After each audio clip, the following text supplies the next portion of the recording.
You are now tuned in to the new Old Heads podcast, brought to you by BringingDownTheBand.com. No bad ideas, Coleman Dental and Printfinity. I am Major 7th. I make beats and I have the t-shirts to prove it. And to my left, as always, is the one and only Lonegevity. Hello. How are you, sir? I am great. I'm going to break protocol and skip over to the right. The incomparable. Why'd you do that? Well, we have a guest. Didn't. Are you okay? Yeah, what's up, man? Good. Sorry. I didn't mean, did I?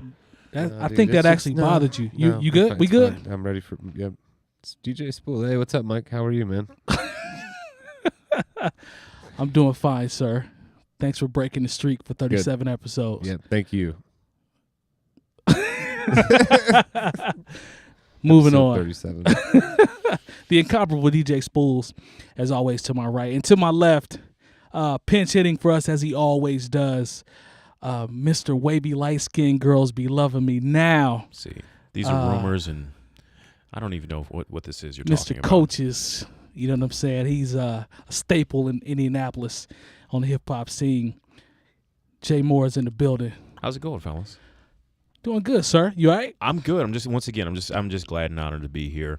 I know I say it every time, but it's not just because I know everybody in the room, but I'm a fan. I listen to this podcast every week, so I'm just glad that you guys let me come in and hang out with you for a little while and talk about things that might make people angry, might make people happy, might make people sad. So They'll definitely I just get like angry. being here. It's fun. It's part of it, sir. So they'll be angry. All those Welcome. things. Yeah. All those things. So, you know. Absolutely. This is episode 37. We have started a trend of attaching a name to each episode. You know, we're probably going to run out of number. You know, like people. Once you get to 99, I mean, it's going to be like 91, but like, Yeah, what was that? Rodman. Dennis Rodman, and, Yeah, you know. yeah. Yeah. I had 37. Hockey players. You're going to see a lot of Oh hockey yeah, player yeah. names 99. come You'll up. have that'll be the Gretzky episode. And 37 100 is going to be the Will Chamberlain episode. Of course, Oh, yeah. of course. We So got I to have throw to- a party or something for the As will 100th episode 20,000. 37 could be Jack Smiley from the Fort Wayne Pistons. I see you. I see you Okay. long with All your right. history. 37. That's with the Apparently. research. I got Dave Steeb. I've never even heard Pitcher. of Dave Steeb. He was a pitcher. And then also Doak Walker. They've named an award after Yeah, that's Doak pretty Walker. big. I got Meta World Peace, Okay. Los Angeles Lakers. Are you sure about that? He Yeah. did rock 37. He did. He did rock 37. All right. So, Mike lies about stuff I just didn't know. thanks for telling all the people that watch Bulls that I'm a liar. I mean, if appreciate people- that. I'm pretty sure people watch, they already know, right? Yeah, Oh, I mean, it should. okay. And no cat was let out of the bag there. All right. So Jay Moore and Michael versus Bradley and Sean. Looks like that's going to be today. So we're going to go around our Oh test. wow, he pulled you in on his team. it's my We're guy. just sitting there I was like, wait a minute, I'm on his team. I'm just here to have a If good he time, shows y'all. his hand and joins the nonsense, then it'll be Michael versus Nonsense? nonsense. Oh, okay. Yeah, I said Oh, nonsense. Here we go. Here you go. So we're going to go with round our Dang. test. Daniel. Yeah, I guess. Yeah, why not? That's cool. This I like is run. a- I like run our Yeah, test. these Yeah. numbers are starting to I get mean, I awkward. met Ron Artest a few years ago when he was putting out his record, and he was not playing in the NBA because he was playing in the NBA, but he was not with a team. Well, actually, he was with the Pacers. He was just suspended, so he had plenty of time to do Chill. other things. Sure. That's what's up. And the thing is, I will tell you this, and this is what everyone who will tell you, if whoever met a world peace. I don't mean to disrespect him. Get it right. Is that he's just a nice guy. He loves to talk about music. He's from Queens. Shout out to And Queens. like I sat and talked to him about like all the rappers from Queens at this place on the west side called Mango's way back in the day, and we just had this awesome hip hop conversation. So, Nice. and he's just one of those guys. He was never Hollywood. He just would talk. If anybody wanted to just talk to him, he just sat and would love to talk to you. So shout out to Meta World Peace, man. right. He was a good dude. It's That's good. what's Still a up, good man. dude, as far as I know, man. It's, Yeah, man. it's good No to hear doubt. that he's down to earth. I Yeah, like real that. down to That's earth good brother. hear. So shout out to him. So, quick story before we jump into our topics today. I want to piggyback off what happened last week. So, there was a beer comment last week about me coming into the studio here, or the setup, as I should say. With one beer. Yeah. Yeah, So that I got- came in that got one. real. Shout out to my cousin James. He laughed hysterically and actually commented on the YouTube page about that. So true. today, oh, there's a different set of circumstances today. So What are they? well, you know, the brother Jay Moore brought some. Shout out to Lone with the shaking that like the like in Get Out. You see he's trying to get a noise. It's not going to hypnotize me, though. I'm good. Dang. So what happened was I brought beverages today. Okay. Enough for each and every person to have. Congratulations, by the way. Okay. Shout out to Jay Moore. He brought a beverage as well. So as we prepare to tape, Lone takes 8 ice cubes and empties every tray that is in the freezer for himself. So I don't know how you guys feel about that. I thought that was a pretty low move. I thought that was. We pretty much just talked about Mike, right? And his line. So, well, I mean, who takes 8 ice cubes when you know there's 4 people here? I took 7 ice cubes. Thank you very much. He got ice. I didn't get ice. Well, okay. I'm sorry. So unfortunately, I mean, it is a community ice tray because every week we use the ice, right? Okay. So I've been out of town. I got back in town.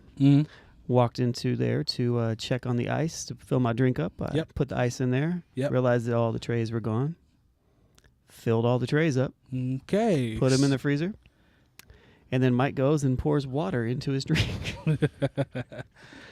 Well, Bradley. We're moving on now. Yeah, we're so going to move on. So you didn't like look at the ice tray before No, I saw you them. just All grabbed all four of them had water in You them, just except grabbed for it 2. anyway? No, there were 2 that had like half ice cubes, so I just dumped the water out. There were 2 ice cubes, yeah. And poured those in, and then filled it back up with water.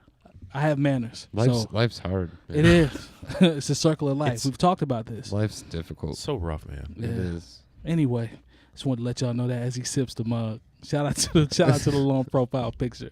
Well, right now on this moment, I'm gonna share that picture on the screen that I photoshopped.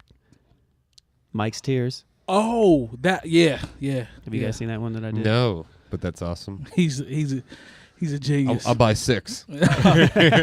He wants a whole set. Yeah, Spoolz will t-shirt one and put one on a mug himself. Yep, wear it every day. So obviously, we had part 1 of the Jay-Z conversation. We talked about angles in terms of how it's been received. We talked about perception. We talked about being a person that is an artist or / producer, writer, DJ, whatever production, whatever you want to call it. That angle versus the general consumer angle.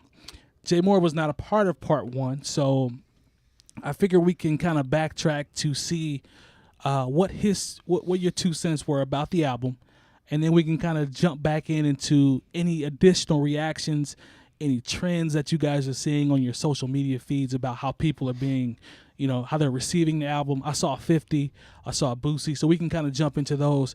But I want to toss it to Jay Moore first to see what was your 2 cents about the 444 𝐽𝐻 album. My initial reaction was that it's a good album. Okay. The most enjoyable Jay-Z album that I've heard since American Gangster. That's big.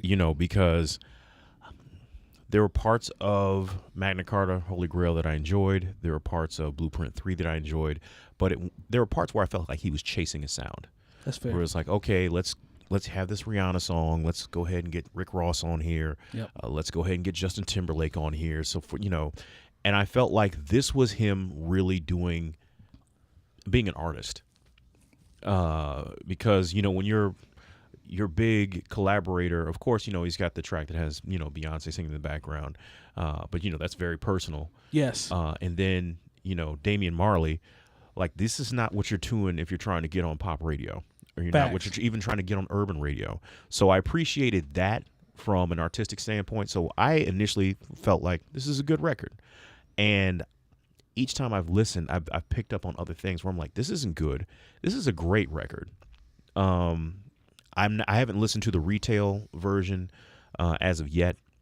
I know there is an additional 3 songs on that, yes, as opposed to the 10 that were on the streaming services. Like, I'm a Sprint customer, so finally it did pay off for me, and I had service. to get my. The thing is, I've had the same phone number since 1999, so obviously it's good enough for Shout me. out to Jay Moore not being Hollywood. We appreciate you, brother.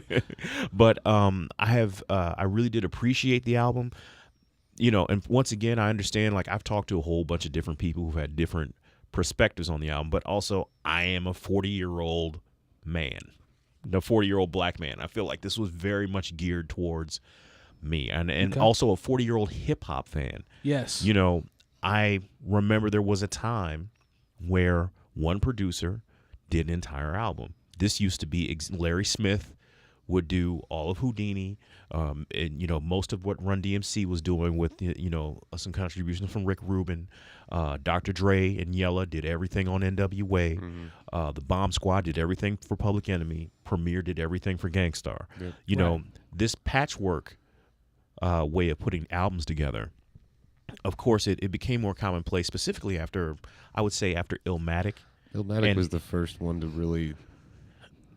Where you're like, okay, let's get the superstar producers in here. And it worked out extremely well. But it hasn't always. It hasn't, but it's, you know, like a lot of it wasn't this list of producers. It was like, okay, we're going to go in here and we're going to work. It wasn't like just send beats back and forth, you know. Yeah.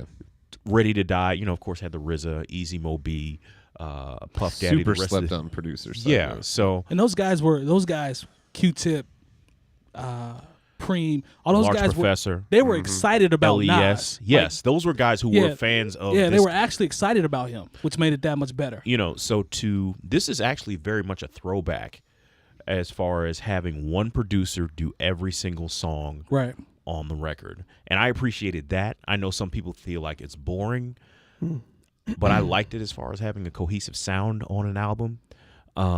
Mainstream wise, it's new. Yeah, very much. It's throwback mainstream. It's very and you know, once again, like hearing him talk about things that are very personal that he did not have to, you know, about his mom, about his marriage, about, you know, the legacy for his children. Like these are things. Like I talked to a good friend of mine, and he said, you know, the 444 track is something he listened to over and over again. Right. You know, and so. Like I said, the 10 songs that are on the streaming version, there's not one of those songs I don't like. That's rare. Like, you know, when days. There are other Jay-Z songs, like I never listen to Forever Young again. You know, I'm sorry, but they're just songs. On Jay-Z's last couple of projects, I'm like, man, this is just, I understand who it's for. And me being a hip hop fan, I understand it wasn't for me. Speak to, I want you to kind of speak to the impact, because the impact for me, and we talked about this last episode, but for me, I think this album is impactful because of who did it and when he chose to do it. Oh, certainly. I mean, just because, look, let's just be honest. Jay-Z is, you know, he is almost, by certain people, not so much for me, but is just deified as this guy who is the example of success in hip-hop. And he could have easily just chased a sound for this record. He could have been like, all right, I'm going to get Rick Ross. Let me get another Rihanna song. Let me go ahead and, you know, try to get this. Let me get Lil Uzi Vert involved. But he said, no, I'm going to go ahead and actually make an artistic statement and a personal statement. Right. And I can respect that, because somebody at his level of the game does not have to do that, because he can call in all the big guns. Yeah. He can say, okay, Dr. Dre, I need you to come on with this. Swizz Beatz, I need you to give me one. And he said, you know what, I'm going to get, I can't believe it. No ID. Yeah. And for someone like myself, who's a big Common fan and who has known about No ID since 1994. Yes. You know, I was excited about this, but at the same time, very cautious about it, because No ID did that Common album that is not really my favorite Common album. Nobody's Smiling. And Common's my favorite rapper, alone to tell you that. But that was a very bad album. You know, and the thing is, you know, but because I'm such a Common fan, I still bought it day one, just because I buy all of Common's albums day one, and like I realize what No ID means to the culture. Right. So I still had to like really listen to all these things with a grain of salt, if you will. I mean, but you know, he did some of my favorite records off of Nas's last album. Yeah. I mean, it was funny because you'd see on, you know, because when you looked at all social media, people were talking about like, hey, Nas, maybe you should get No ID on the next record. And it was like, somebody replied to him before I could get to it. It was like, you know, No ID did like 4 or 5 tracks off of Life is Good, you know. And it's just that thing where I was... What bothered me was the hyperbole by the people who love Jay-Z and just wanted to make it, oh, this is the first grown man rap album. I was like, let's slow down. Yeah. Because these are people who are not part of the culture making these statements. I want to get into that. I think Little Brother has a song called Slow It Down, don't they? Yes, they do. Yes, okay. I see what you did there. Okay, sorry. We see you over in the cut, Lone. I see you. Just dropping that that knowledge. We see you. So my last question to you, Jay Moore, and then we can open it up and continue with the normal process. So I think we all gave a rating. Spoolz, I think, did you give a rating 8 out of 10, or I think you had only heard it once? I'd heard it. Sean had only heard it once. Yeah, Sean, but Sean, that's right, because you heard it early in the morning. I listened to it 3 more times. Okay, so I've got more of an opinion on it now. Because I had it at an 8 out of 10 after 2 or 3 I had good it at listenings. 7.5. 7. Lone, has yours? You didn't really give a rating the last time. I'd probably say 7.5 too. Okay. I don't like 444. Boom. Okay. Put it on the table. We see you. We're gonna come back around. Jay Moore, if you had to give me out of 10. I'm talking about the song, though. No, I follow you. If you had to give me a rating for the album out of 10. I give it a 9 out of 10. Wow. Because I like every single song. That's big. And that's something I haven't been able to say about a Jay-Z record in a while. Right. I think it was, some people one of the criticisms was, it was too short. It was less, I was like, 𝗏𝗡𝗄 was less than 40 minutes. Right. It's right. Right. let's not start making up criticisms for things just because but I mean, B was like 10 tracks. Yeah. And so I would rather you give me 10 great records that I don't have to skip through than give me a bunch of skits and a bunch of, filler and a bunch of bad pop records for you trying to get on, with Rihanna or whoever, Taylor Swift or whoever you think is going to help you get maybe another #1 song and get you on the Billboard Awards. There's nothing on here for the club. Now, I know that's, considering people who know me and know how I move and shake and how I get my money, how I can say, I'm glad there's nothing here for the club because I'm in the club a lot. Right. But I'm glad there's nothing on here for the club because when I was really deep into hip hop, I didn't care about I didn't care about a strip club record or a club record. Like it's bigger than that. What's the strip club record on Enter the 36 Chambers? He got me there. What's the strip club record on Illmatic? Got me there. So there's no need to have that. As people who are into hip hop, I don't feel like we always have to be reaching our hand out to the other side of the aisle. I like it when artists said, "This is who I made the record for. I'm sticking to the people who are about the culture. If you're not about that, then that's fine. You don't have to listen to my record. You don't have to like it."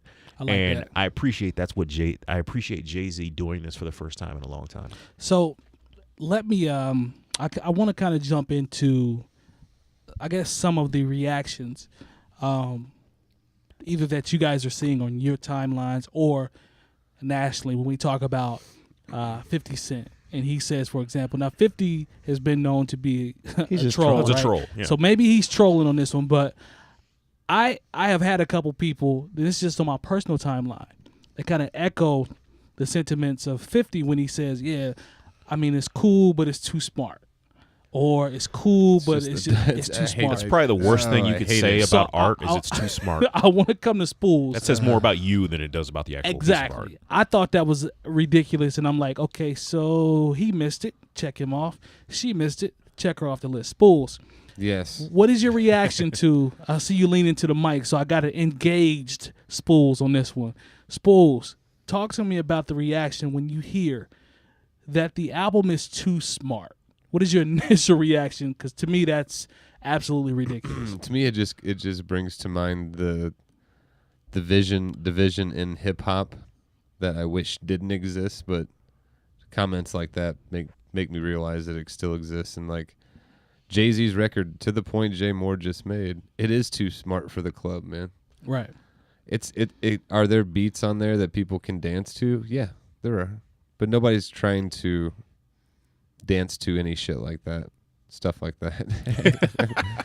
Hey, Long, make sure you write that one down. Do you agree with me? Thank you. I mean, that's exactly what it is. I mean, there's nothing you can, there's no Percocet, Molly Percocet. There's nothing on there and that's like that. That's that division is there are people that, and people can kind of go back and forth between this and like play kind of both sides of it, but there's people that make music because they want, obviously everyone wants to make money, but it's to be popular. Right. And there's people that make music because they really love making music.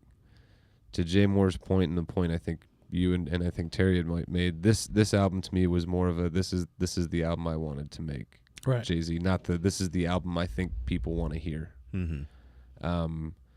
It is a game.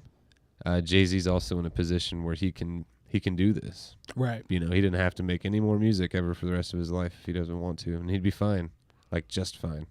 But So I'm glad, and I kind of said this before last episode, that I hope that while we all know people have been making, grown man music, grown folks music, hip hop for a long time. I think back to an album like The Renaissance from Q-Tip.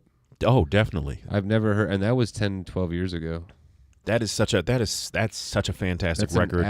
That's an adult, like not like adult film, but like it's an adult. It's a record where I can understand if I tried to play this for the 21-year-old, he'd be like, "Could you put on something else?" Yeah. But if I played it for someone my age, they'd be like, "Wow, there are people. If I play that for them right now, they're like, is this new?" Yeah. Killer Mike touches on a little bit of that to an extent. I think. I don't know if you guys Killer listen Mike. to rap music, the album Rap Music, like right. Love Killer Mike. That's more of a grown up album. Big Crit makes. Now there are some other types of jams that would probably go hard in a strip club on Killer Mike's album, but that's Killer Mike. He's Atlanta, like Crit but as well. he's deep. Crit as well. Crit's another one that's an example. But there are some like I don't know, man. Like that is that's just not popular and hasn't been for a long time. No, I mean anymore. if you talk about how like I said, basically the theme of a lot of club music right now is almost co-signing a certain level, and I hate to sound like an old man and a hater, but it just is what it is. But you're right, though. It's just You're co-signing a certain degenerate level of living. Well, just FBs get money. Yeah. Like I had to edit myself there, and like that's basically the theme of. I had sex with your girl.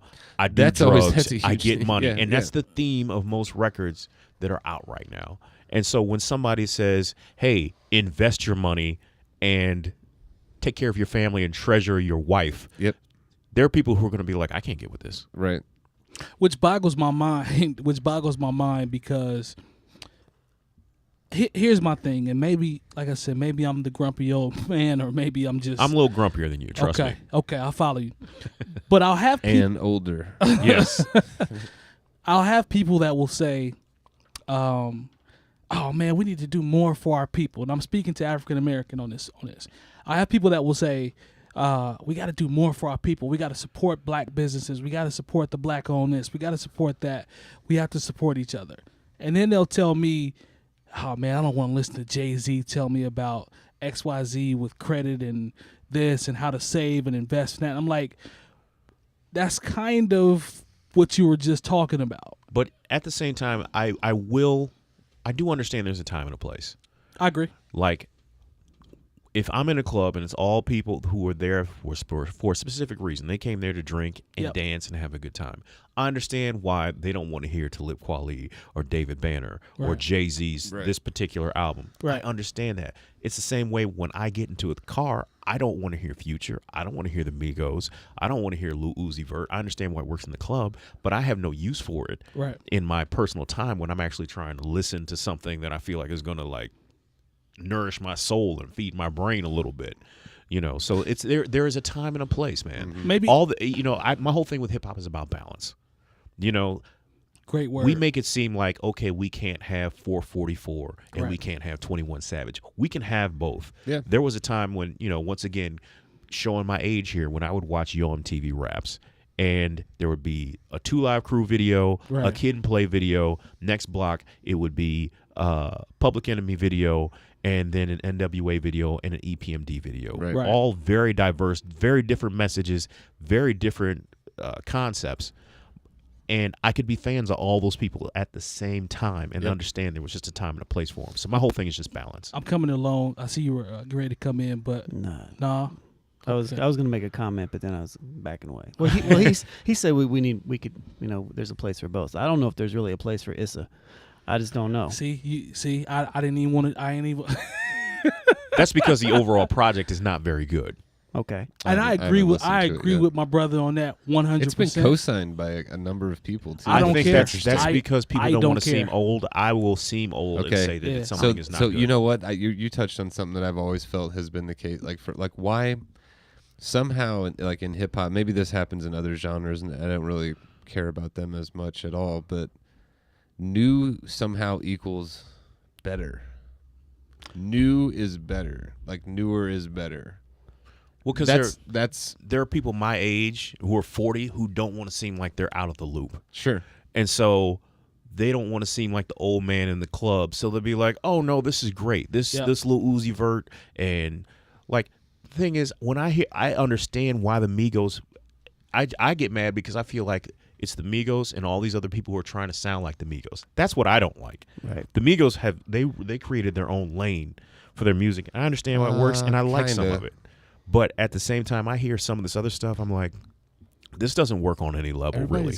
You're just kind of sheeping along with this. That's what's funny to me about the sound. Like when people say it all sounds the same. So like on these two sides, like I do it because I want to make something solid versus I do it because I want to give people exactly what they want to hear. Right. Side. On this side, you don't have to sound like anyone. You get to sound like yourself. But on this side, you kind of have to sound like everybody else to be popular. Right. Mm-hmm. That's what's funny about that is like this sounds way more similar than this over here to me. As far as the actual sound, because it's almost engineered on the commercial side to sound the same as everything else or similar to other things. Certainly. Do you know what I mean? But on the, that's with this Jay-Z album, he didn't have to sound like anybody. No. He decided to make an album. He made an album that doesn't sound like anything he's ever done. Exactly, and that's something which that I give him credit for. There's a difference there. There is two sides there, and I'm not hating on. While I prefer, the side of where people want to.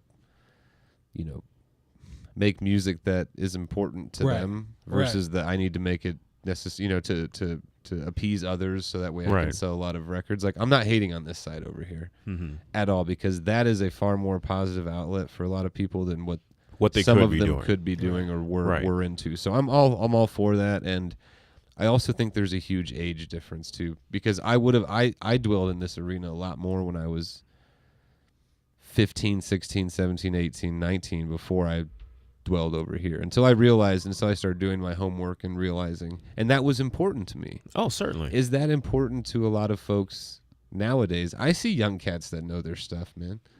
They're out there. Oh no, I think know what I mean? That's a thing that we don't give a lot of younger fans their credit for. Is like they know the music just because they're young. It's not, but there are some older guys because they have been a part of the machine for so long, they really only know what's popping right now. They don't really exactly where I was going. If you grew up on shitty popular music, and that's really what, and that changed in hip hop a while ago. I mean, you were around 10 ish years before I was ever around, right? Mm-hmm. There was, correct me if I'm wrong, a time when good solid hip hop was what was popular. Yes. Okay, that changed. No, it did change. I saw the change around. I always go back to it just because I was sort of in the game, if you will. That sounded real pimpish, but I see. We know how you get down. Right around the time of when radio was deregulated and everything went off of research and call outs. Then it was like, okay, everything is based on research, and it really took a lot of the power away from DJs who would break something based on a feeling or based on their music expertise or based on what they've seen work before. Right. Then it became, okay, this is what'll work for the largest group of people, so we'll play this every 45 minutes. And that's not hyperbole. Like there's literally that's algorithm. Real. That's real. As far as how they program radio where if this is the hot song, it's going to get played every 45 minutes. Like if you go into a restaurant and by the time you get done eating and you get back in your car, the same song should be playing. Yep.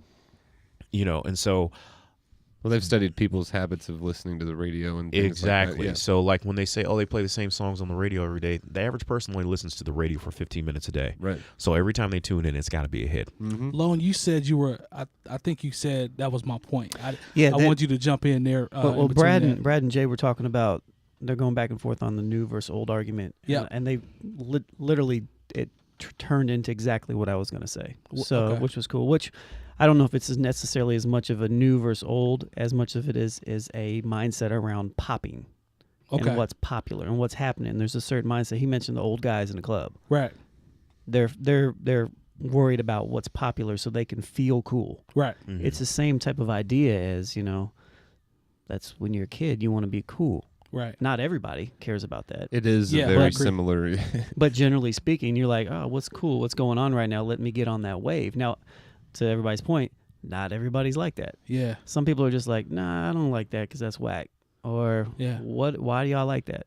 Or whatever, or there's not a place, that's not my life, or that, but generally speaking, I think it's more of the popular, it's more to do with the culture. Speaking to the popular culture. Speaking to the point of popular. I'm sorry, go ahead. Real Spoolz. quick, sorry, man, that ties back to kind of my capitalism little semi rant that I made last week, and that's, I don't fault cats who necessarily do things because they want to become popular, because that's where the money is, man. Right. Mm-hmm.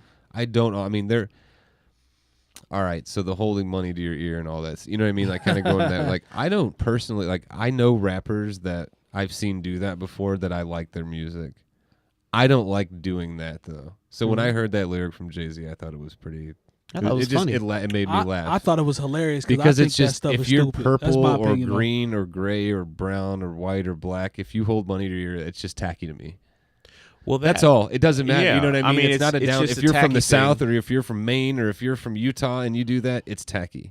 Just period. Well, I also have a different concern with that sort of thing, because like I felt like, at first I was like, Jay-Z, these kids are just having fun, okay, because if they take that, because I feel like if they take that money and maybe put it in a mutual fund, hey, it's all good. But then I also have to think about where we are as in how there are a lot of people who are hurting right now. Yeah, absolutely. Yeah. And if they see you with a brick of money up and holding it up like a phone, or you just got it all, like, you got to understand, there's some people who, when you come to their town, they're going to kind of come see you. Yeah. It's like, if he's got it like that, it must not mean that much to him. So now I'm living a certain way, and whatever I take from him ain't going to hurt him, but it's going to mean the world to me. Right. So I want, any young brother who's going to do that sort of thing, I want you to think about what you're really putting out there, because you're basically telling the wolves, come on and get me. Yeah, man. And I don't want anybody to be in that situation. They're out here. And this thing is, it's not new. Right. It's not new. There's always been people who have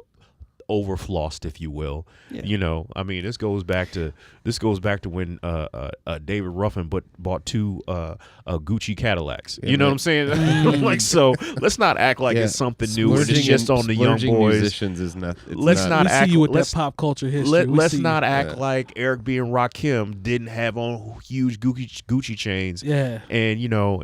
And Eric B was those ropes and like the first one to show up in a video with a Rolls Royce when everybody was telling him it was a white man's car. So this isn't anything new. So I don't want to just put this on the young boys, but I do just want them to be aware. That doubles your argument. Yeah. And back to that. I mean, but on the capitalism. So cats again. The cats who feel the need to portray an image because that's what they want to become is popular, so they can make money. Right. And all that. I don't necessarily always fault people for that. But here is where, to me, the you're an old man argument becomes tired. I've seen what it takes to become a popular rapper for a long time, and it has changed over time. But I know what it takes to become a popular in music.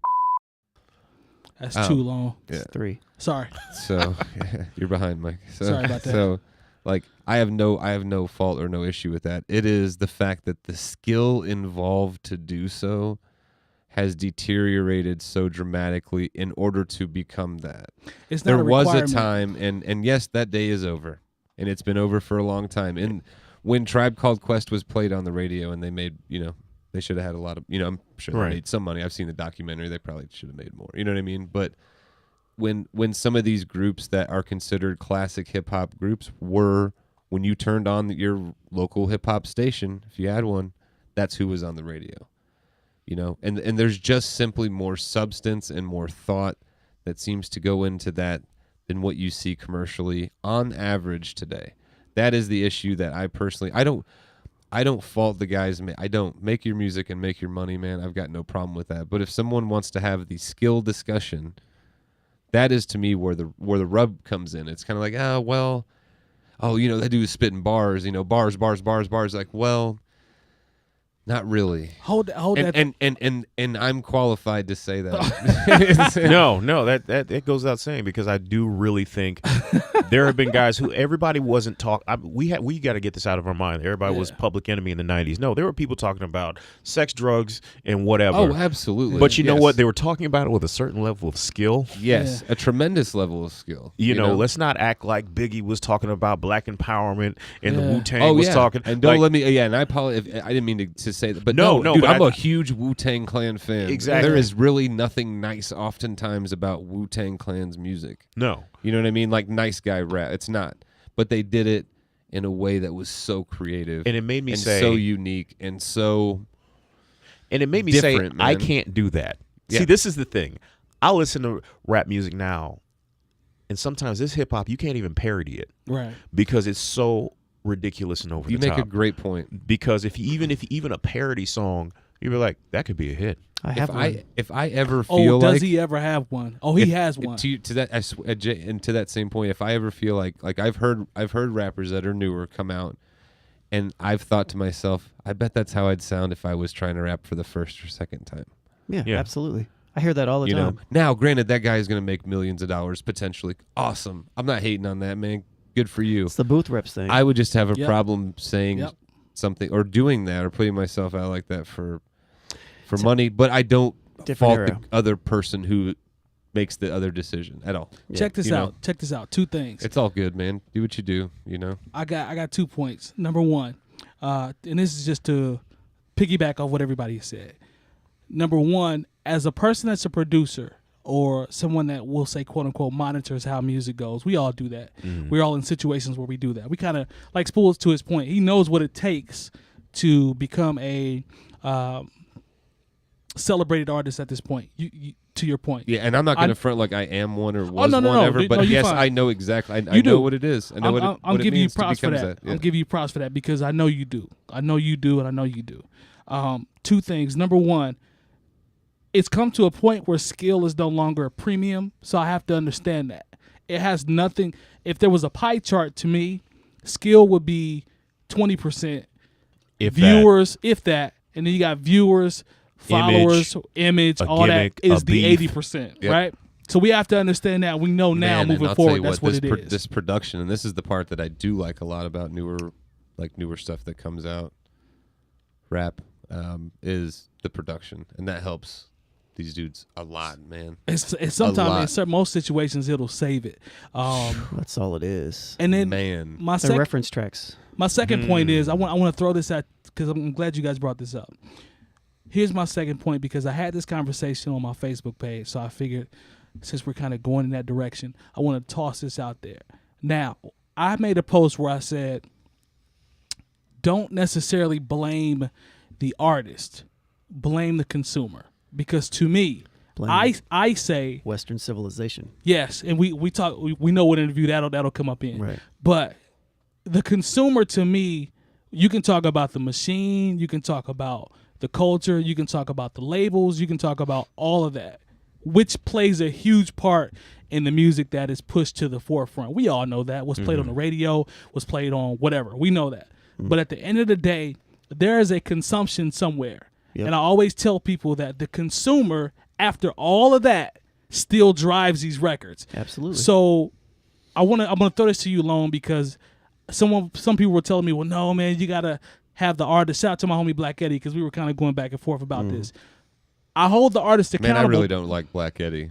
No, shout out to my man Black Eddie. Black Eddie, low key Black Eddie. Man. He dissed me about having a recliner, but we'll talk about that later. But back to that point about the consumer.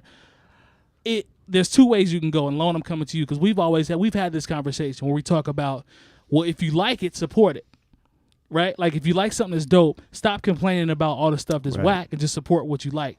What is your opinion on the power of the consumer versus holding the artist accountable for being quote unquote trash? Is there a balance there, or who weighs more? Because we got to hold the artist accountable for putting out subpar music, but we also have to acknowledge that the consumer is really, really driving what's popping. When you say consumer is bigger than just individual people. Okay.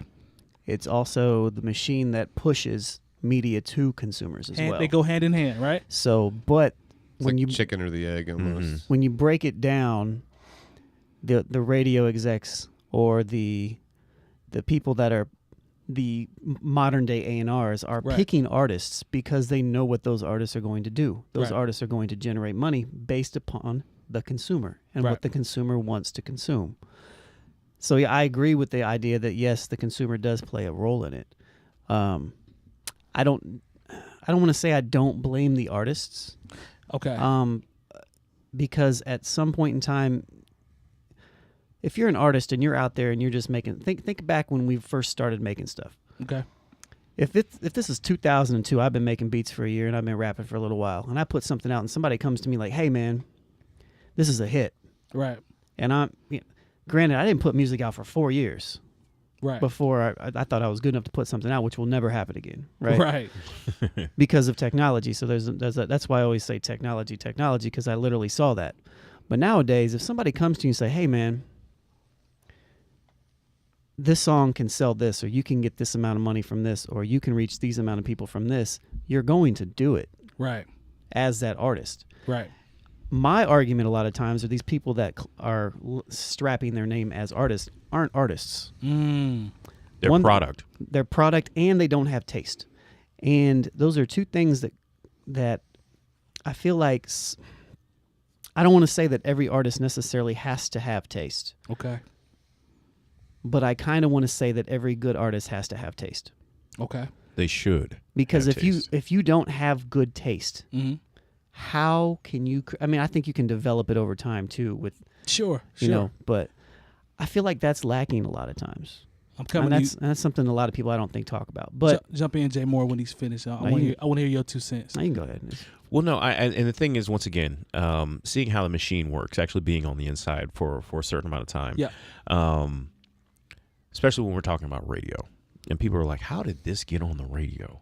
What is it that drives this?" Because people always, people make the argument, "Oh, they must have paid for this, mm-hmm. or this happened, mm-hmm. or it's some grand conspiracy to, send black children to jail."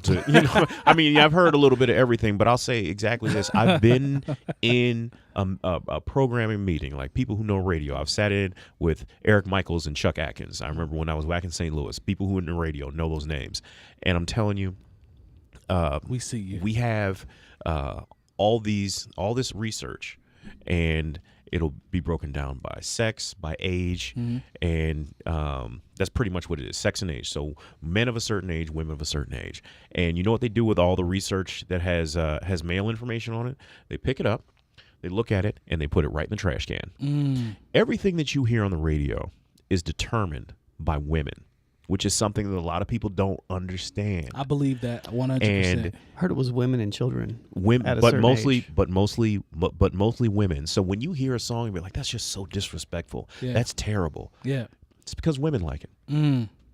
When you're at the club, the only reason certain songs are played is because we know we'll get a reaction out of women. Sure. There's not this grand conspiracy to where we want to disrespect women, because the thing is, if you leave it up to DJs' own devices, they'll play the songs that they'll play the David Banner. Yep. They'll play some more songs off of 444. Yep. They'll play some songs off that new MC8. Yep. But they're not going to play that because women don't like that. So they're going to play Future. That's a good point. They're going to play the Migos. Yep. They're going to play Ray Shremmerd, mm-hmm. because even if it's something in that record that is just reprehensible as far as its attitudes towards women are concerned, right? If women like it, it doesn't matter. So that's just one of the things when you talk about the responsibility of the consumer. That's everything is now done off of research. Yeah. Like even when analytics on Saturday night when I'm working with DJ Obi-Wan, I'll go on the BDS site and I'll see exactly what's popping in other markets. I'll be like, you need to download these songs. I know there's songs that I don't like, songs that he's not going to particularly like, but I was like, this is what's going to work because we're in the business of customer service on Saturday nights. Right. Now, what we do on Tuesday nights with me and DJ Metronome, that's completely different. Mm-hmm.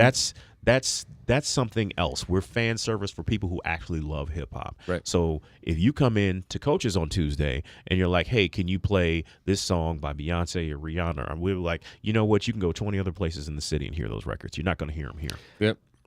Just to piggyback off what you said about women dictating. Yep. Men will flock to where women are. Exactly. Talk that talk, Lone. Talk that talk. And in general, they will change their opinions to seem cooler to women as well. You better talk that talk, man. And that's what we see a lot of times, too. Yes. On a lot of these threads and a lot of other stuff, which I think it's almost I think so funny. I think He's it's right, though. but I think He's it's exactly right. And I That's think how it works. Because when you get in the car, Oh, I believe when you. you I get in think the it's car hilarious. with with your wife, your girlfriend, or whatever, Yeah. I don't listen to sports talk radio when I have a date. You don't. Because that's not what the young lady wants to hear. I will find something that Sarah she wants to hear. low-key probably doesn't like riding in the car with me. Shout out to Sarah. I'll drive. Yeah. No, I try to put stuff on that I think we'll both like. Or be like, yo, I heard this song that I think you'll like. Check it out. Something new. You know what I mean? Or whatever.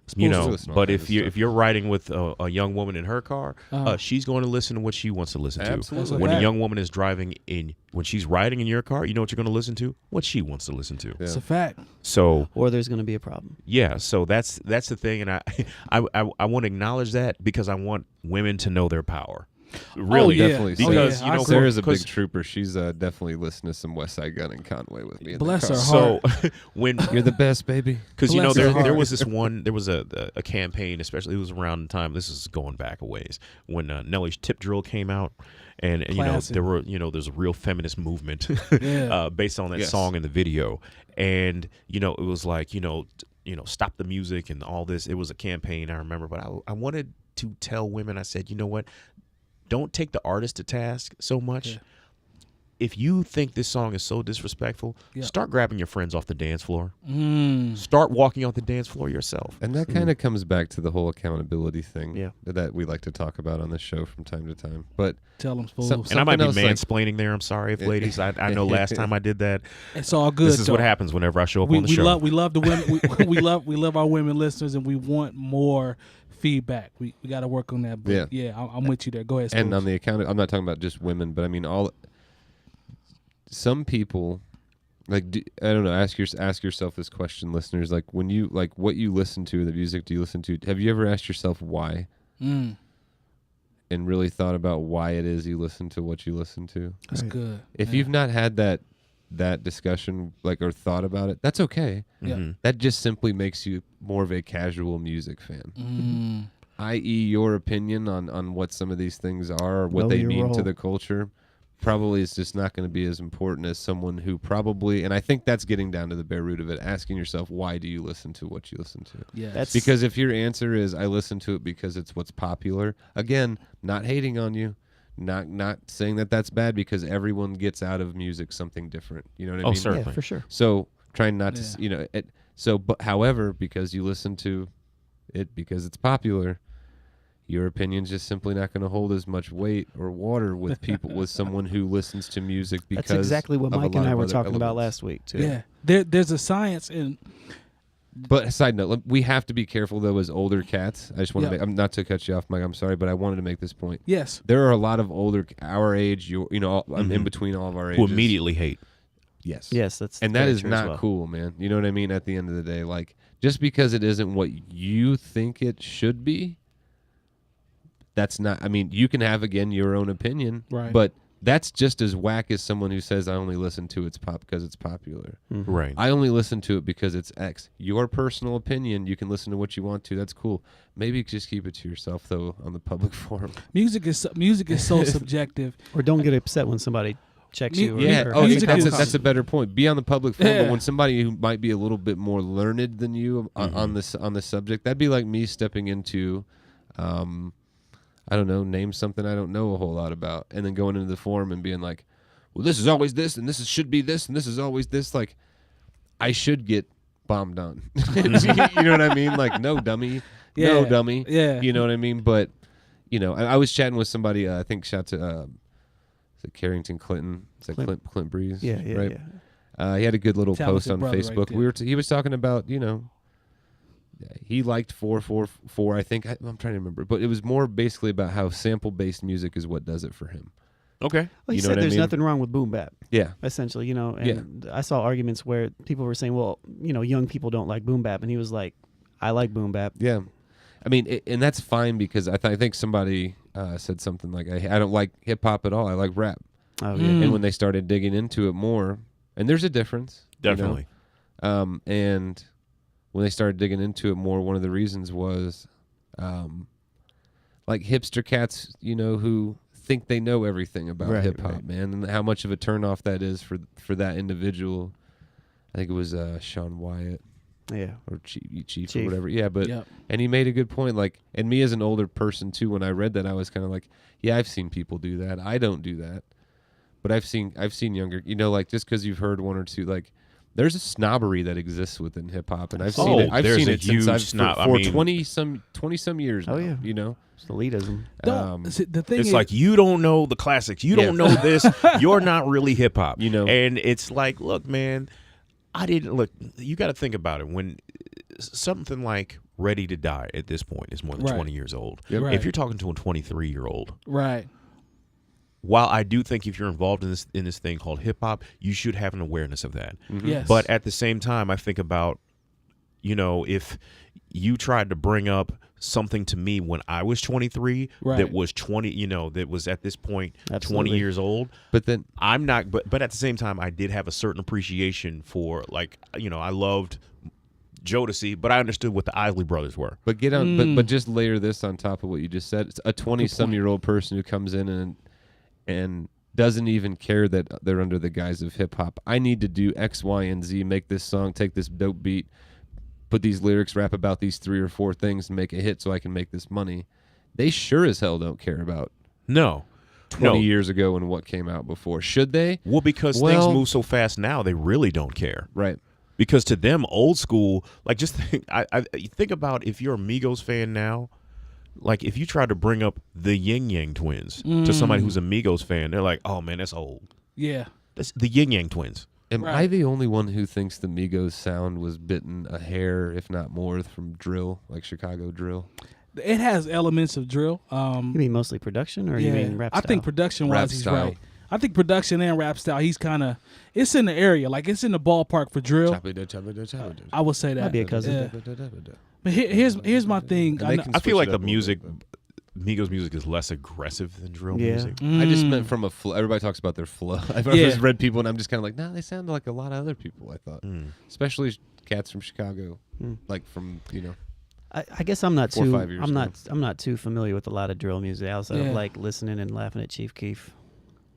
Which I know we can. Anyway, I kind of I got to tangent out. The point I was making was we as older cats need to make sure that, or all older cats also, they need to give it a listen, man. Give it a shot, but have a good reason why you don't like something, and that goes for people who, on both sides of that fence, in my opinion, man. Mm-hmm. Don't just shoot it down because I don't like boom bap. Like, listen to what this dude's saying, man. And on the other side of it, don't shoot down the younger cats just because, mumble rap, honestly, the more I hear that term, the less I like it, man. They're not mumbling. I can hear every word on any of these dudes. Because to say something is mumble rap is immediately dismissive. Yeah, and so that's why I don't like it. It's just not super, exactly. And it's just not super, it's not mumble rap. It's just not rap that probably took a really long time to make. It's not substantive. There's not a whole lot to it. Here's what I'll say from a rapper's perspective, and I do rap. Sometimes I've heard some of those songs. Makes raps. A lot of those mumble raps sound like when I'm mumbling cadences. Right. Yeah. So if formulating ideas, right? So if I'm formulating a cadence that I want to rap to a song, it literally sounds like what I would do when I'm mumbling to. Yeah. You know what it reminds me of is, they just took the entire writing aspect out. And just kind of went with it. Remember when on the Roots and Black Thought was like, give it him, give it him, say don't say. I was like, when people say mumble rap, I think it's messed up that I think of Black Thought every time someone says mumble rap. But but of course, like that was an idea that he was going to cut out, and Jimmy Iovine was like, "No, keep that." But here's the thing, though, with it being so subjective, right?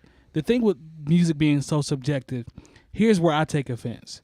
I take offense because, Spoolz, to your point, you talked about both sides, right? Mm-hmm. The approach in terms of how we should look at music from both sides or both angles when you talked about the boom bap, etc.